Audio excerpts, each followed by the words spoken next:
You For that, prevented VP Sara from entering. yes, ma'am. Okay. Because Giniba ni Senador Alan Cayetano ang palusot ni Remulla, Lacanilaw at Torre. Tinanong ni Senator Cayetano si Lacanilaw kung meron bang violation sa batas sa pag-aresto ng dating Pangulong Duterte. In your view, meron po bang violation ng batas sa pag-arrest or pag-detain ni former President Duterte? Wala po. So wala. Opo. So wala. And you know our law, so walang violation. Opo, opo. Okay.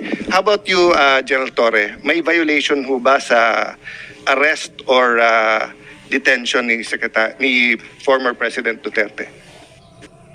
no, sir. No, wala. Categorical wala tayong violate na law. No, sir. Okay.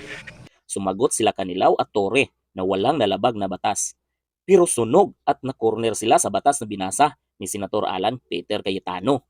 Can I read to you Republic Act 7438, an act defining certain rights of person arrested and detained under custodial investigation, as well as the duties of the arresting, detaining, and investigating officer and providing penalties for violation thereof.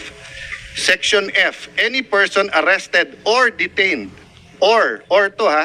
arrested, detained, or under custodial investigation shall be allowed visits by or conference with any member of his immediate family or any medical doctor or priest, minister chosen by him or by any member of his immediate family or by his counsel. I saw the video, sir. President Duterte was asking for his own doctors. Ang sabi niyo, hindi, may dala kayong doktor na colonel. Tama po ba?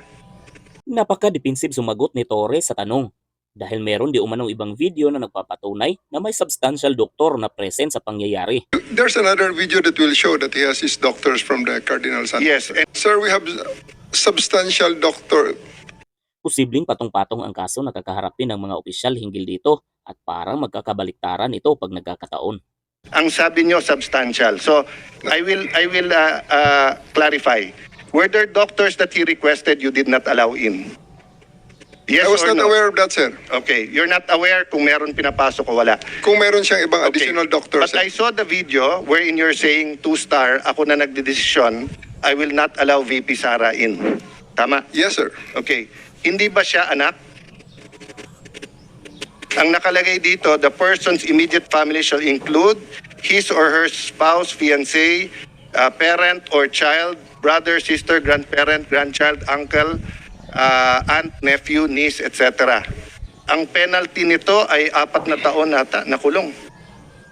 Penalty clause. Any arresting public officer, employee, or any investigator who fails to inform any person arrested, detained, or under custodial investigation of his right to remain silent and to have competent penalty of not less than 8 years. So, ito, sa letter B, any person who obstructs or prevents any of his lawyers, any member of his family, or person arrested, detained, ayan, medical doctor or priest of his choice, 4 years.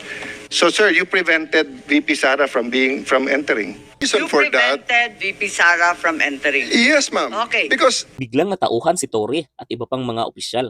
Nahulog na nga sa bitag, gusto pang tatakas. Hindi na nga makasagot ng diretso si General Torre sa mga tanong ni Senator Cayetano. Ganito na ba kadesperado ang mga opisyal ng gobyerno? Kaya nilang labagin ang batas para mas katuparan lang ang kanilang mga plano. Ikaw, anong masasabi mo sa pangyayaring ito?